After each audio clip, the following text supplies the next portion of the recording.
everybody, it's Jo Perrott, founder of the Ladies Working Dog Group. Are you feeling stuck with your gun dog training? Trust me, you're not alone, and that's exactly why you need to be here. Every week, we're bringing you the best tips and hacks to make training your gun dog easy peasy. We'll keep it straightforward, no fuss, just actionable guidance that you can put straight to use. So let's get started. Hello, and welcome to another episode of Founded Fested. This week we're talking all about choosing between a whistle and a voice when training your gun dog. Joining me for this week's podcast is LWDG Group expert Claire Denyer. How are you today, Claire? Hello, Jo. I'm very good, thank you. I am just recovering from our LWDG Foundation training weekend, which was phenomenal and amazing. Still buzzing from watching all the ladies and their dogs do so amazingly well over the weekend. But yes, so I'm absolutely great and I'm excited to be doing another podcast. How are you? I'm really buzzing from the weekend, even though I wasn't there, because you sent me loads of photos and videos. The video of everybody like saying hello, Jo, brought me to tears. And I just think it's so amazing. What we do is amazing, but when we bring people together in a holiday scenario or a group learning scenario, they make massively strong friendships, don't they? They do. By the end of the weekend, some of these ladies obviously have maybe seen each other online on our live Q&As or through the Facebook group, but most of them, I don't think any of them knew each other personally on a one-to-one basis. But by the end of the weekend, they were all so well bonded and so supportive of one another, and they were literally cheering each other on all weekend as the dogs and the owners were making progress. And on day one, in the first 2 hours, one of the ladies there achieved her goal for the weekend in the first 2 hours. And literally everyone was like cheering her on, and I said, okay, we need a new goal now because you can't stop now. So, because like I say, these ladies formed really strong friendships, and we found that last year with the holidays last year, the ladies grew really strong friendships through the training weekends. And we've still got another 2 to go with you, maybe 3. We've got one with them, so there's loads still to come this year, isn't there? We've got so much going on. So we've got Sam Scurry training day, we have got Gem's Spaniel training weekend, and we've got at the end of May the advanced weekend with me, John and Gem. And then in September, we're doing a novice. And yes, it looks very likely that we're putting on a second novice weekend because the call for that has been so huge. And because the ladies that were at the foundation one this gone weekend, they were all like, do you think we'll be ready to do novice like in September? And obviously the September one's already sold out with a waiting list. So I was like, John, I think we might have to do another one. So we looked through the diary and was like, yeah, we can squeeze another one in. Obviously that isn't what our podcast is about today, but no. We're talking to our members. So last week, I think it was on Instagram, we put up this fun thing, like a community question, where we basically said, if you could only take 2 things with you training, what would they be? And we expected comments, but there were so many comments that said whistle and treats. And we were like, me and you discussed it a little bit, and some of the other members, and it's like, how many people think the whistle is probably like an essential? And whilst we both agree that whistles are incredibly amazing tools, I wanted to talk to you a little bit about like the differences, the fundamentals between using a whistle and using a voice. Because for me, if I didn't have my whistle, it wouldn't be the end of the world. I would give verbal cues. Is it a case of we are relying on one more than the other? Or is it a case of maybe we're not training both to the same level? It's really interesting because, yes, so many people did say that in a response. They said whistle and treats, or whistle and lead, or whistle and... The whistle was a really big one right up there, wasn't it? And for me, the whistle is a secondary thing. Now, obviously, when you're handling your dog at distance, the whistle is an easier communication to the dog than your voice. But If you went out without your whistle or you lost your whistle whilst you were out with your dog, you have to have voice.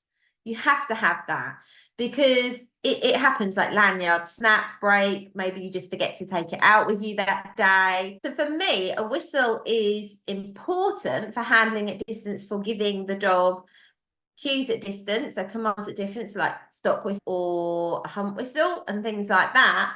But my voice is actually more important, and the whistle is great for that distance. But if the wind was blowing the wrong way, the whistle might get lost. Even that, you know, that can happen. So the dog might be watching your body language. So is the whistle everything that it's made out to be? So if you go on a walk and you're doing like a bit of practicing your gun dog training, and somebody, Joe Public, might see you and go, oh, that was amazing. Should I get a whistle? As if it's the whistle that's trained the dog rather than the training that has trained the dog. Does that make sense?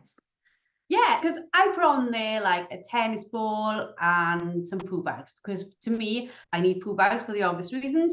But to me, a tennis ball pretty much means that I can do anything. And if I'm going for a walk where it's not a training walk, I'll normally shove a tennis ball in my pocket so that I can make a walk a training walk.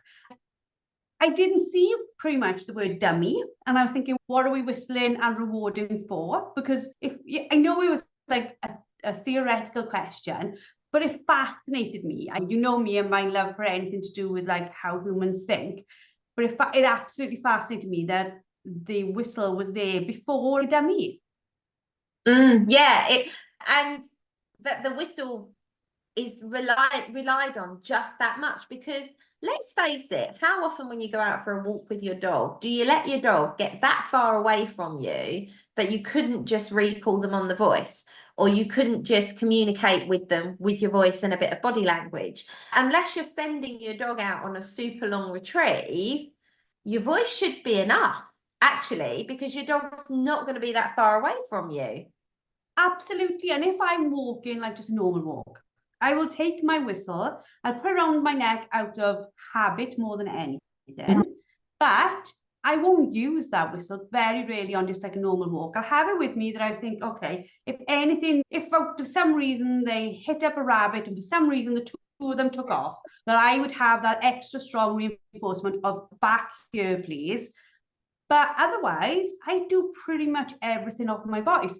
Now, I don't know, I was probably trained that way by my dad without even realizing, because he'd go out with a lot of them and everything would be by name. You can recall 15 of them at you, but if you only want one of them at you, you're using a name.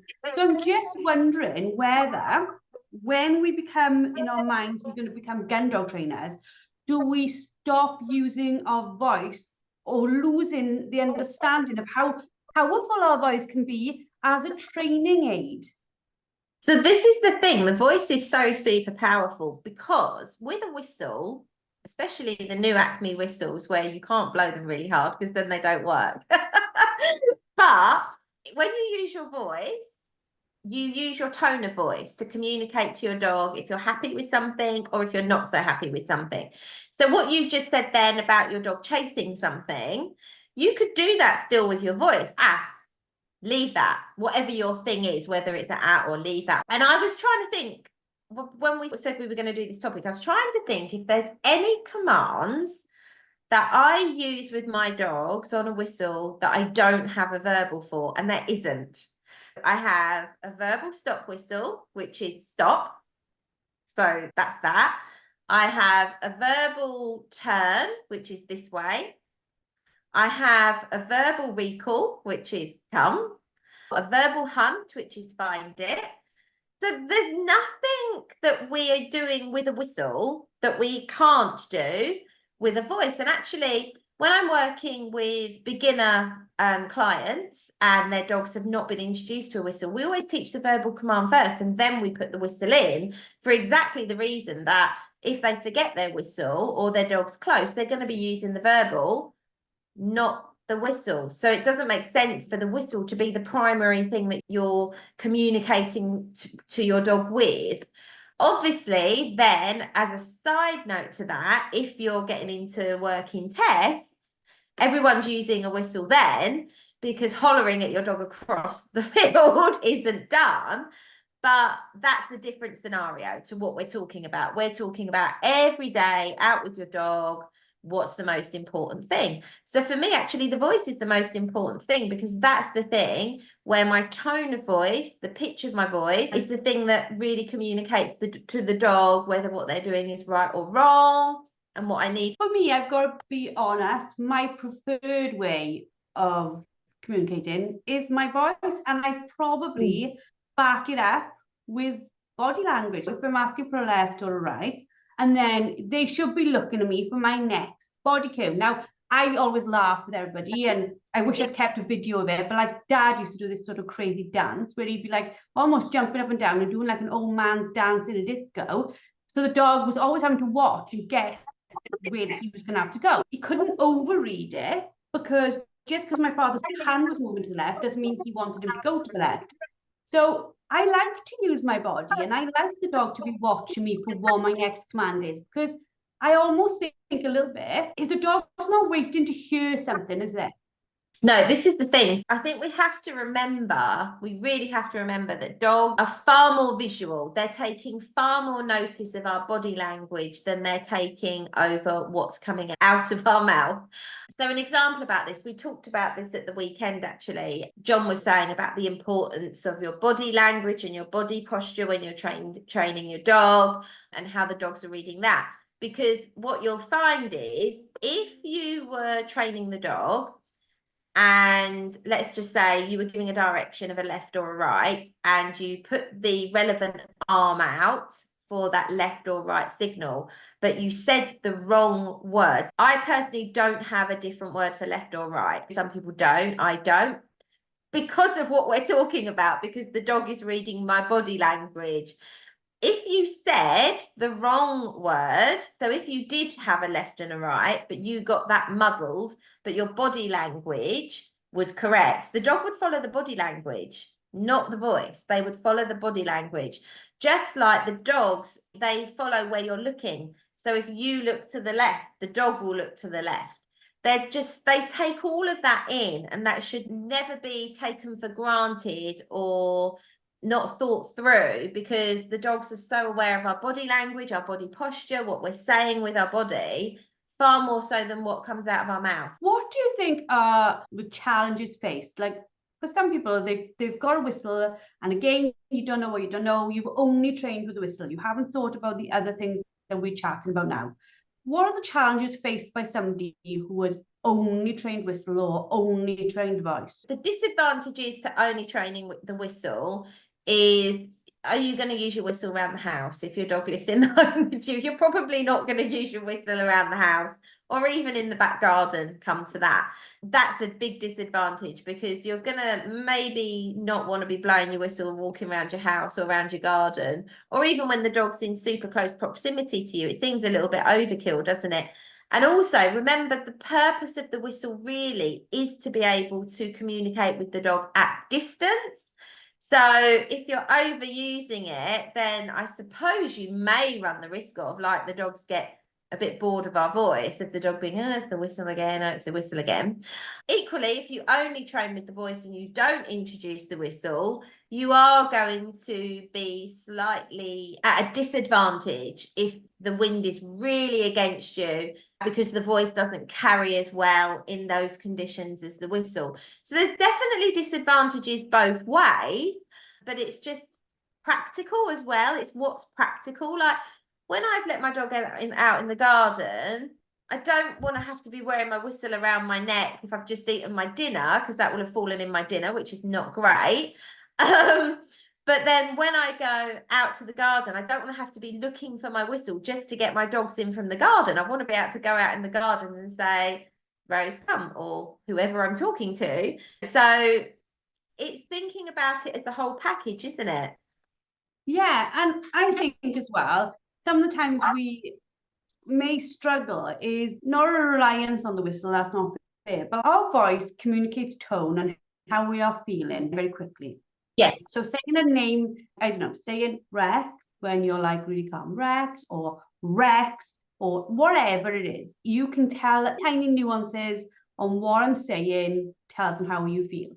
Whereas I find myself, sometimes you can blow a whistle and you don't even realize you've blown it a little bit more than you thought you did. But it can almost sound quite aggressive, and you might not have meant it in an aggressive manner. But I find it harder, and maybe that's just me, but I find it really hard to get those subtleties in what I'm trying to tell the dog. Yeah, 100%. I really agree with you. And this is, I think we've talked about this on another podcast or maybe on a live Q&A, I'm not sure. But things like, let's just say the dog's ignored the stop whistle and the handler goes out to hopefully appropriately correct the dog. They're not going to hopefully be doing anything harsh. But then they like blast the stop whistle in the dog's face. And I'm like, why would you even? The dog's like right there. How is that going to aid the dog's learning? It's not going to aid the dog's learning. That's just a human response. That's an angry response to blast that stop whistle like that when the dog's like right in front of you. I sit the dog up, walk out to the dog, put the slip lead on if I need to move them back to where the dog maybe ignored the stop whistle in training, sit the dog up calmly, stand in front of the dog, raise my hand, and I just blow that pip, just pip, like that. Because that's just reminding the dog, you have to stop when you hear the sound. But if I was to like go, okay, that's a really bad example of what a whistle sounds like, Joe. Why get angry and blast that whistle in the dog's face? You're not actually achieving anything by doing that. So you're completely right. I really need to blow my whistle for real next time we talk about whistle blowing on a podcast, because that sounded more like a foghorn.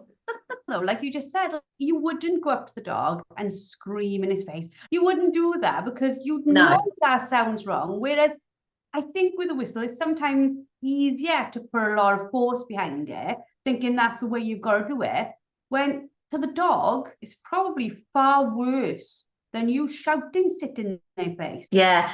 The thing is, it's very easy to create a negative association with the stop whistle. So blasting in your dog's face is going to achieve that very quickly. It's not necessarily, and yes, it's easy. I think it's easy to do. People can get really angry. You can imagine they've almost got teeth marks in their whistle where they're gritting their teeth as they're doing it. So I think as well, like you say, with teeth marks, etc. I don't know about you, whilst I don't mind the whistle being in my mouth, I don't constantly want it there. And I know that if you are trialing and testing things, you get far more used to it constantly being in your mouth. But for me, I find it, gotta be honest, a bit of a faff. Yeah, I mean, for me, when I take my dogs out for a walk, I have the whistle around my neck just through habit. But if the dog's close enough, I'm using the voice. I'm not walking around on a walk with the whistle sitting in my mouth. If I'm doing a training exercise, so this is the other thing, if you're doing a training exercise and you put the whistle in your mouth prematurely and the dog sees that, they're going to preempt what you're doing anyway. So you're not going to get the right result necessarily in that scenario.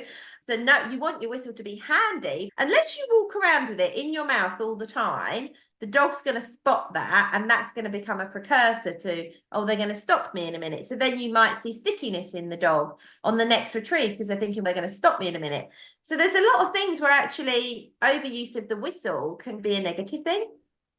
Yeah, and like from a human perspective, if you wander around for long periods of time with a whistle in the mouth, any dentist will tell you that will affect your teeth. It will affect how you sound because it's a little bit like a baby with a dummy. There's something changing your mouth's position. I'm not saying if you use a whistle, you're going to need a brace because it's not at all. But being able to say to yourself, okay, what exercise am I doing?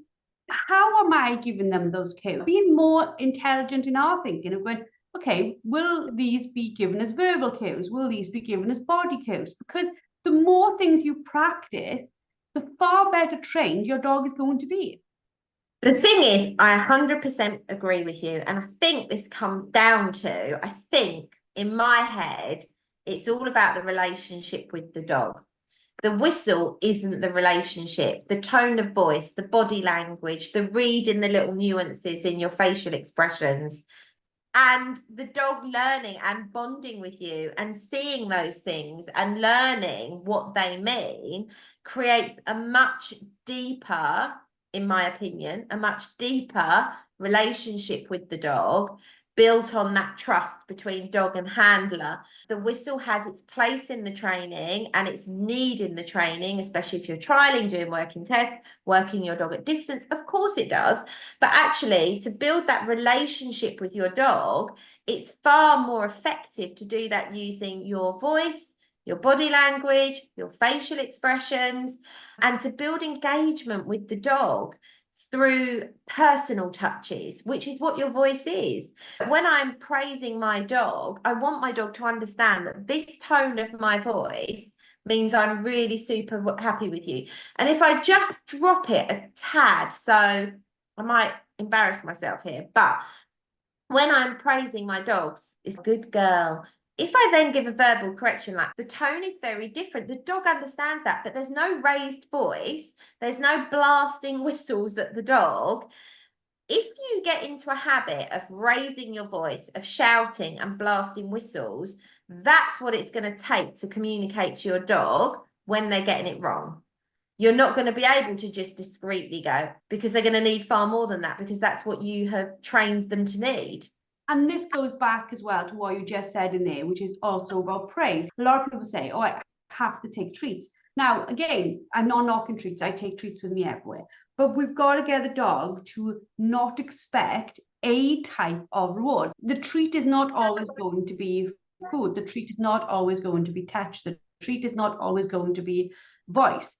It's that mixture that builds the bond, isn't it?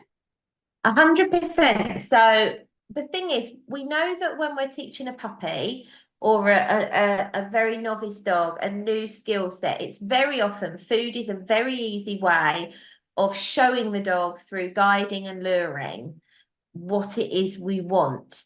But if we rely on that food for too long, the dog is working for the food, not for the handler.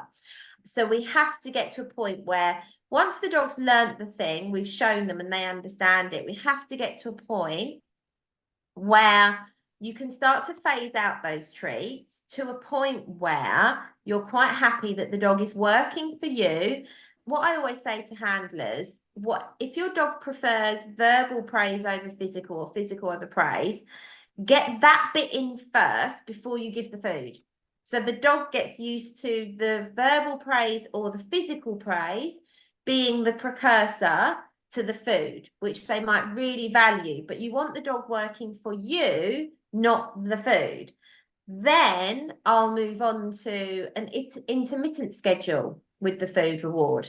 Again, it will be paired with that verbal or physical praise, but it comes sporadically so that the dog isn't expecting it this often and so only working for it. The dog's brain works a little bit like a gambler.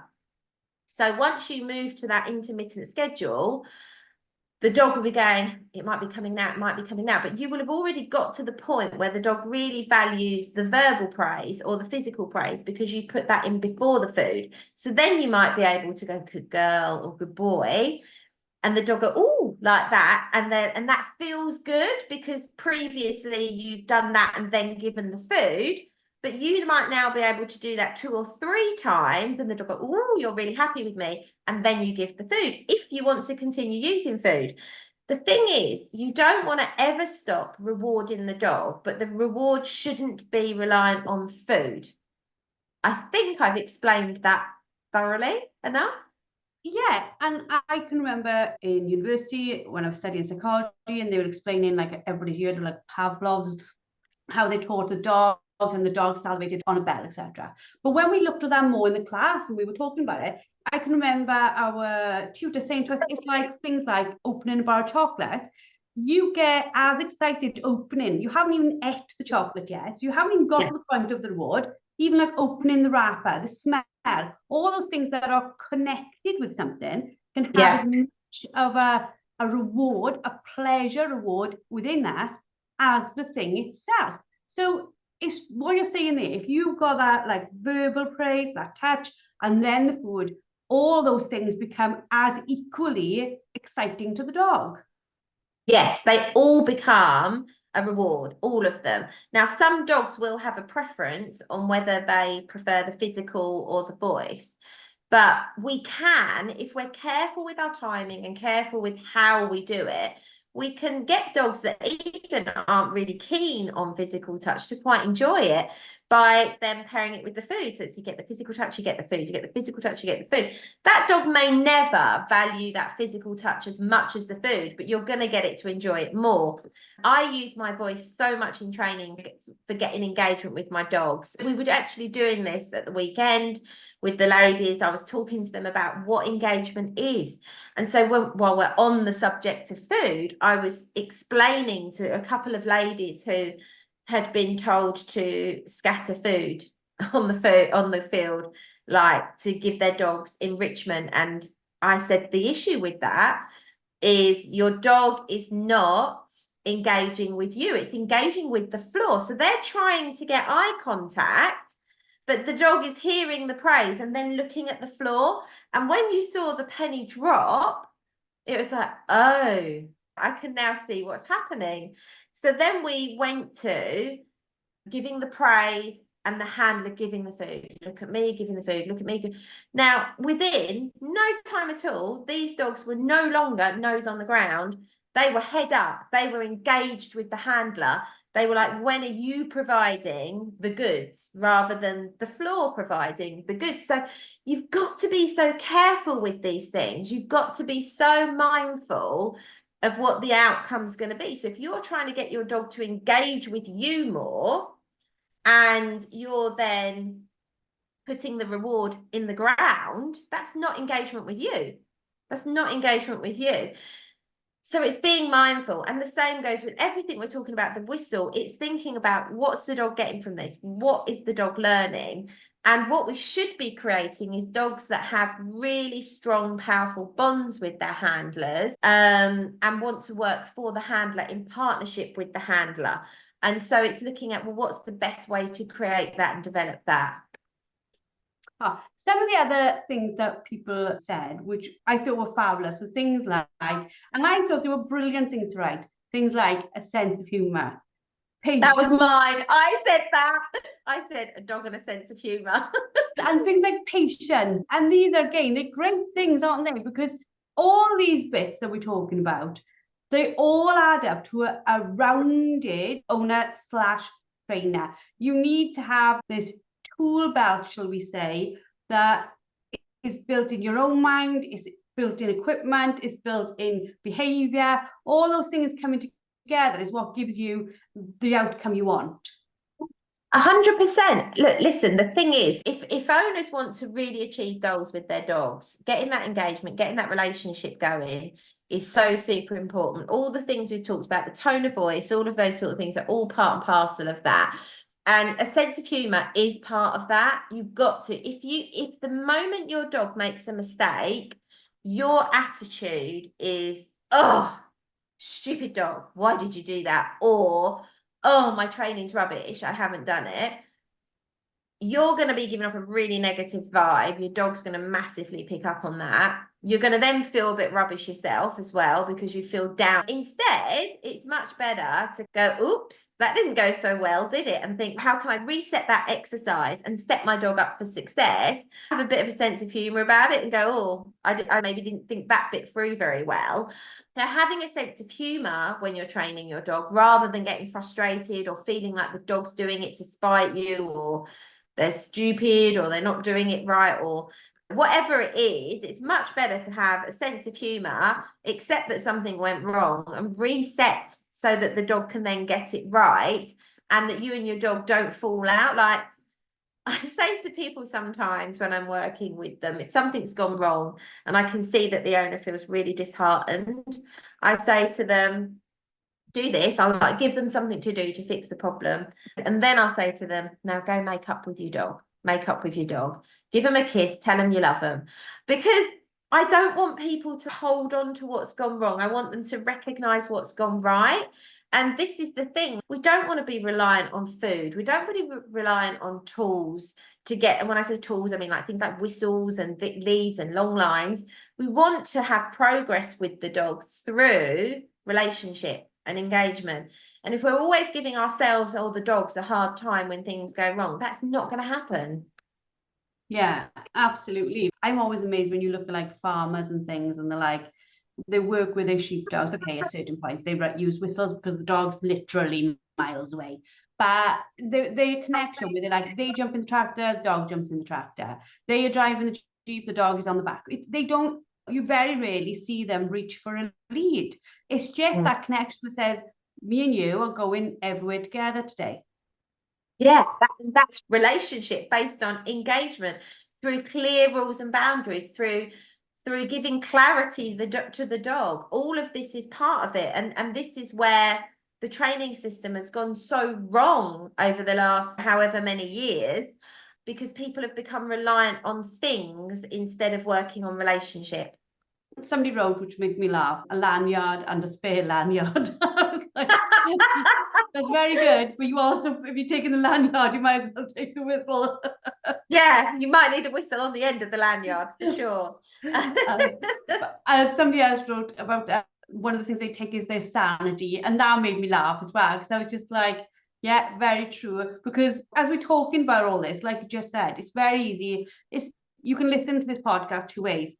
You can listen and laugh with us and think, okay, yeah, that they made some really great points about like how I could use different things in to make sure that I'm using everything to my advantage. Or you could potentially be thinking, oh my God, I've got this wrong. But the reality is nobody's got anything wrong, because we don't know what we don't know, do we? It's when somebody tells us something different that we go, okay, what do I think with that information? Is that something that I want to take on board? Yeah, I think that's exactly it. I think the problem is, in one way, the internet is so incredible because it's so easy to get information. But the downside of that is it's so easy to get the wrong information and to be sold on something that isn't true or doesn't really work or has limitations. And I think this was one of the things over the weekend, like speaking to the ladies and bringing out the reality of what was really happening. So a little example, one of the ladies had been using a retrieving aid with her reluctant retriever who wasn't retrieving. But this specific retrieving aid, when you threw it, the dog went out to it and it opened, and the dog then rewarded itself by eating from inside it. But then, as far as the dog was concerned, job done. That's it. So then he was like, now I'm interested in the environment. Where can I go now? Not at the home, the dog would then return the thing for the game to be started again. But here in a new environment or anywhere other than the garden, the dog was like, I've self-rewarded for running out to the thing. Now I'm going to go and do my own thing. Thank you very much for that. So when I explained what was going on in the dog's head, and we changed to a completely different way of teaching the dog the retrieve, I'm telling you now, that dog was doing absolutely beautiful retrieves to hand after that, because the reward was happening from the owner, not from the thing out there. It was happening back at the owner. And it was just a light bulb moment. And all of a sudden, the dog was like giving her something she had not been able to achieve, which was engagement with her and eye contact with her, instead of looking at the ground and looking around to see what else there was to do. It was incredible. It was incredible. Just wrap up this, because you and I, bless us, and poor people who have to listen to us, I think we listen on our walk, they end up doing marathons by the time me and you have finished yabbering. But the reality of it, to wrap this up, what sort of top tips would you give people? They've got their whistle, they've got their dog. What would you think are your top tips of how they can instantly start improving what they do? Okay. So try not to become reliant on any tool of any type. Think the reliability needs to come from you and your relationship with the dog.